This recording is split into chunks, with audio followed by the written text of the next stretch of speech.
네, 안녕하십니까. 덴탈피디아의 치키입니다. 치약, 칫솔, 삶에 있어서 뗄래야 뗄 수 없는 두 가지 제품들이죠. 그런데 정보 너무 많습니다. 어떤 치약이 좋은지, 어떤 칫솔이 좋은지 매일 고민되시죠?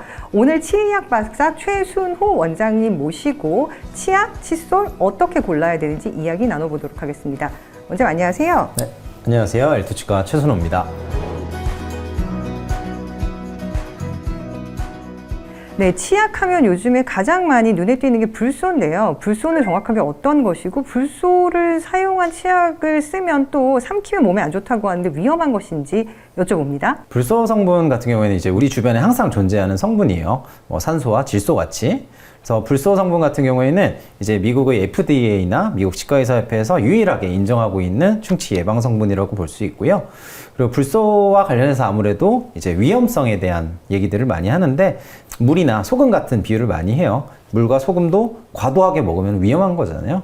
대신에 적절하게 먹으면 꼭 필요한 성분이듯이 불소도 필요한 용량만 사용한다라고 하면은 꼭 필요한 성분이라고 말씀을 드릴 수 있을 것 같습니다.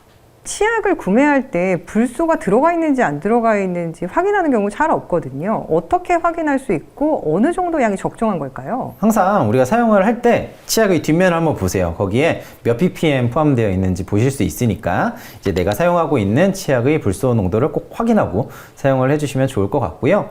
이제 불소 성분이 이제 충치 예방에 있어서 의미가 있다라고 하는 기준점은 1000ppm이라고 생각을 하시면 돼요. 일반적으로 사용하는 치약은 1000ppm 정도 사용하시는 걸 추천을 드리고 있고, 충치 예방에 있어서 조금 더 효과가 있는 치약을 사용을 하고 싶다라고 하면은 그보다 조금 더 높은, 이제 우리나라는 1450까지 나와 있거든요. 그래서 그런 정도의 농도를 사용하시는 게 좋을 것 같습니다.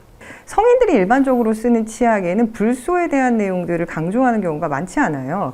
성인도 불소 치약을 써야 하는 건가요? 네, 그럼요. 우리가 치약을 사용하는 거는 구강질환의 예방과 관리잖아요. 그러니까 충치 예방과 잇몸 질환의 예방이 사실 가장 큰 목적일 건데, 사실 잇몸 질환 같은 경우에는 어떤 칫솔질을 통한 물리적인 세정이 가장 중요하고요.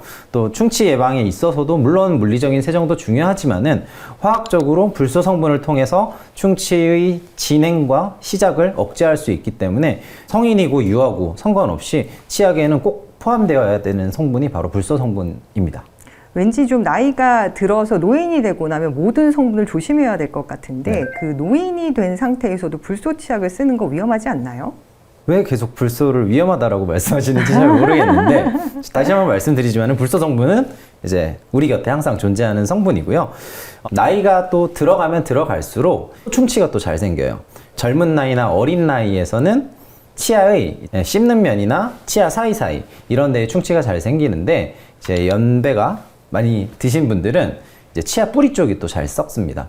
노인분들도 당연히 이제 불소 성분이 많이 포함되어 있는 치약을 사용해 주시는 게 좋고, 전 연령대에 걸쳐서 꼭 필요한 성분이 저는 불소라고 생각을 하고 있습니다. 1년에 한 번 구강검진 덴탈피디아. 얼마 전에 마트에 갔는데 거기서 가장 그 앞 매대에 전시되어 있는 게 미백 치약이더라고요. 미백 치약은 효과가 있나요, 원장님? 저희가 치과에서 이제 많은 환자분들이 여쭤보시고 하게 되는 게 미백 치료인데요. 치과에서 하는 미백 치료 같은 경우에 과산화수소 성분이 한 35% 정도, 그 정도 포함된 미백 약제를 가지고 하는데, 그게 사실 미백 치료도 되게 편차가 있어요. 치과에서 하는 것도.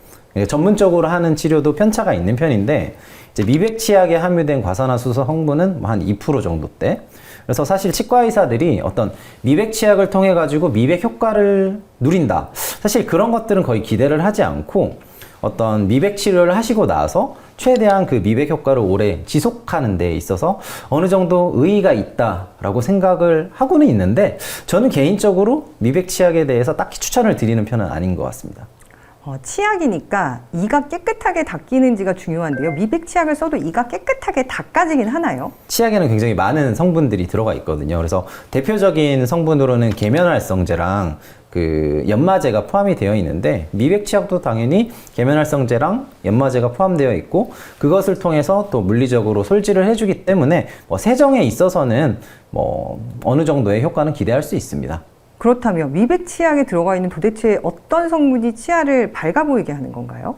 치아가 조금 어두워진다라고 하는 거는 우리가 일상생활에서 여러 가지를 많이 먹잖아요. 한국인들이 먹는 음식들이 생각보다 착색이 굉장히 많이 돼요. 치아의 표면에 이제 현미경으로 이렇게 보면은 미세한 빨대구멍들이 되게 많습니다. 거기에 이제 색소 분자들이 껴요.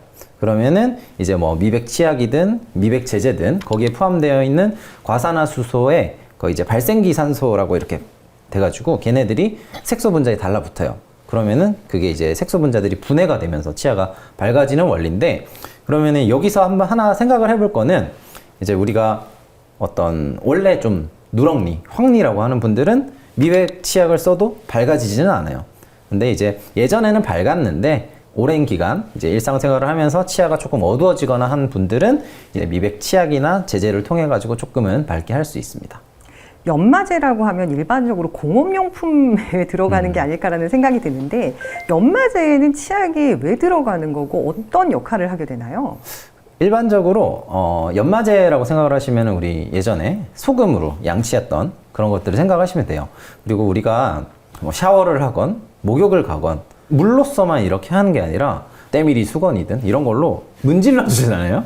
네, 이제 그 역할을 하는 게 이제 치약에서 연마제라고 생각하시면 될 것 같습니다. 제가 촬영 전에 약국을 갔는데 약국에 전면에 전시되어 있는 시리니 치약이 있더라고요. 네.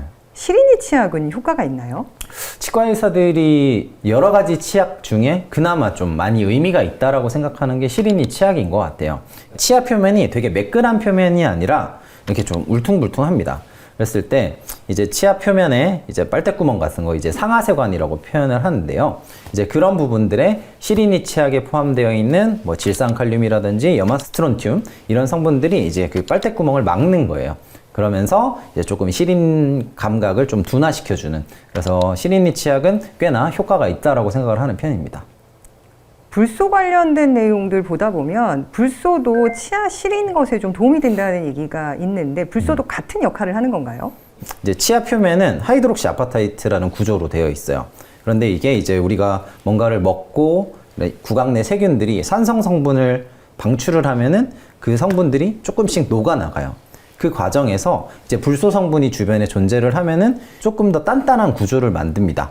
그렇게 해서 이제 충치를 예방하는 효과가 있는데, 이제 그거를 시린니에 또 대입해서 생각을 해보면은 뭔가 이제 불소 성분을 통해서 치아의 표면이 조금 더 단단하게 방어막을 형성하신다라고 생각하시면 돼요.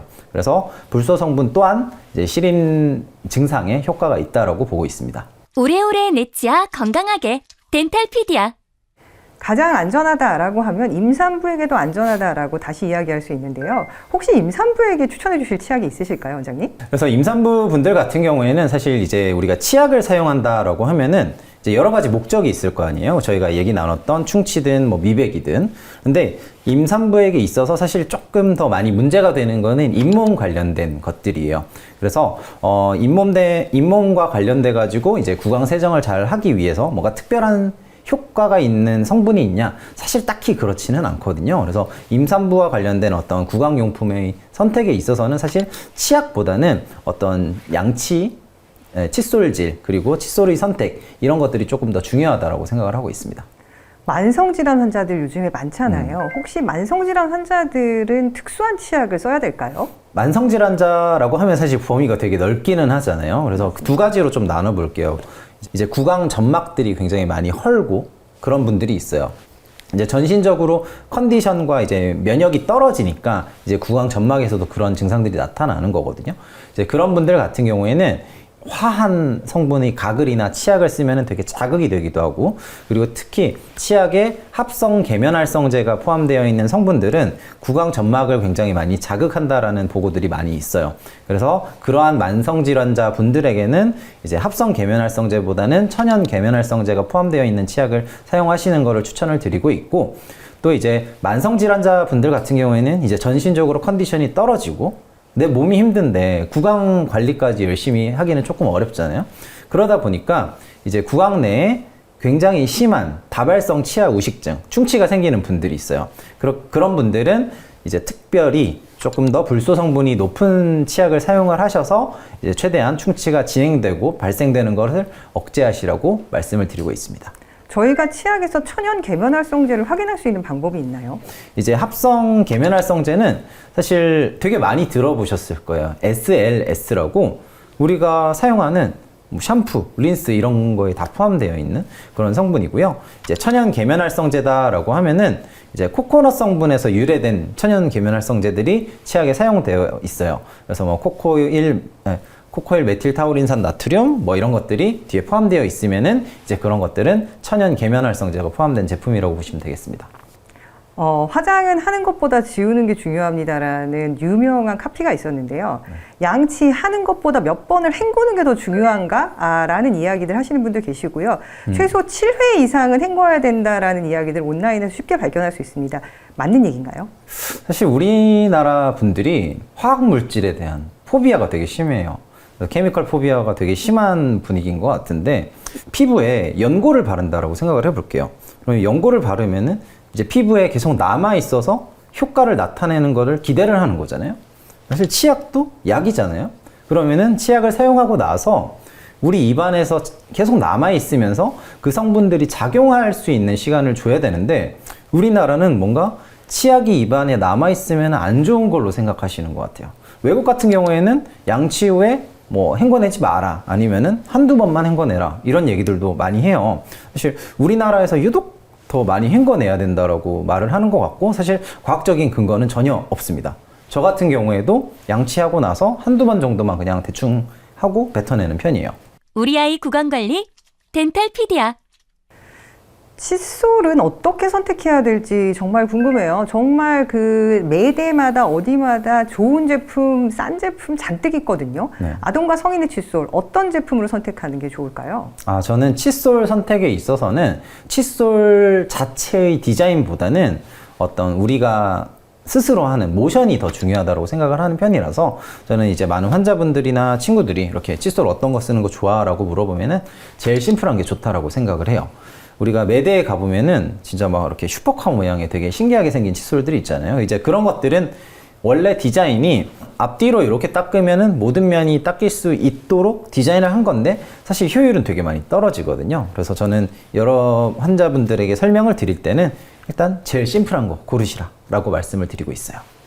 칫솔은 교체 주기가 있잖아요. 몇 개월마다 바꾸는 게 제일 좋을까요?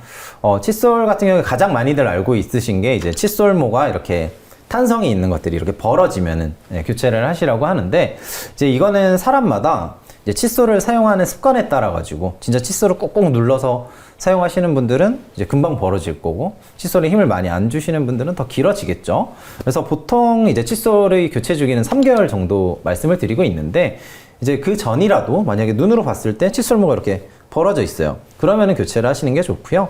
만약에 내가 한 반년을 썼는데도 벌어지지 않아.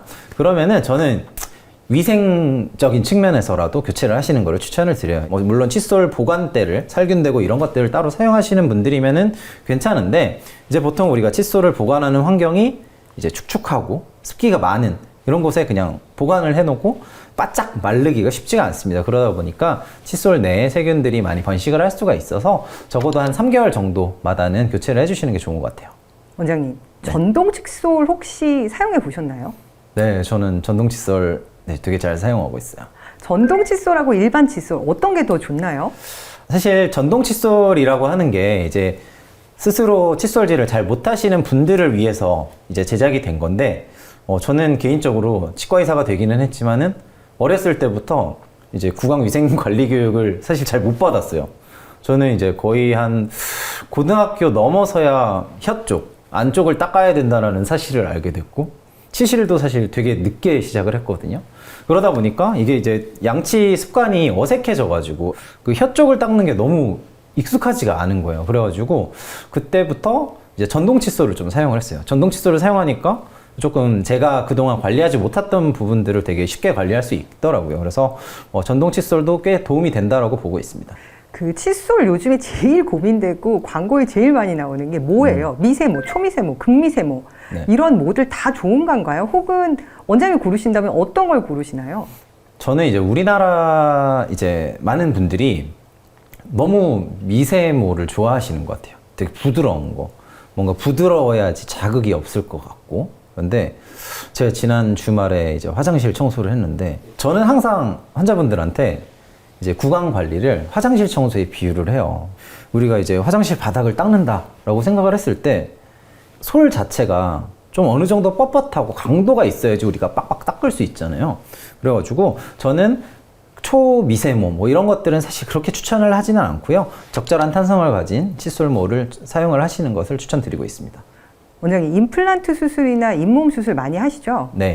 그 수술한 환자들한테는 어떤 칫솔 권해주시나요?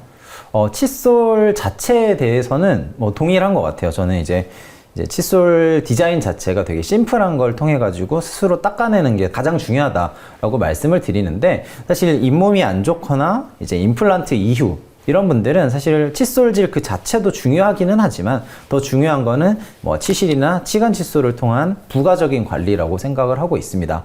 아무래도 잇몸병이 생겨가지고 잇몸이 이렇게 많이 내려갔거나 아니면은 임플란트 같은 경우는 자연치와는 어느 정도 구조가 좀 다르기 때문에 이제 자연스럽게 칫솔질만으로 닦아낼 수는 없거든요. 그래서 이제 치아 사이사이나 임플란트 주변 같은 경우는 치간 칫솔 이용해서 꼭 사용해 주시는 게 좋을 것 같습니다.